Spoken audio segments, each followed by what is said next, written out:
Are we being transferring, I don't know if it's temporary, the vendors and then any opposite, those who have their stores there?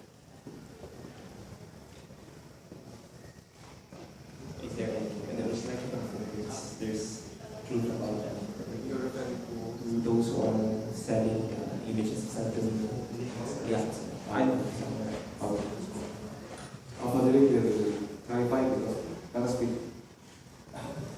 Okay, there was a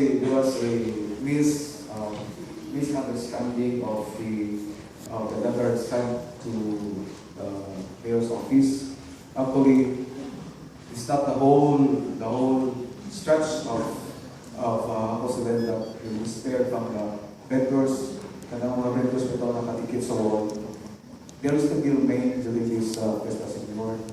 The ambulant vendors na i-assign na Cebu City of their renovation in the meantime so that they will not cause disturbance to people so that people can just walk from this street sa Apostolate Community Park. Ambulant vendors are already given their designated area for the Fiesta Signior. But that people, vendors, I think it's Apostolate, will still remain there. So the content of our letter was just to allow Basilica to make use of the small portion of that area for the Pagkanan. So there was we don't know but the mind of the Basilica was not really to palayo sa mga tao.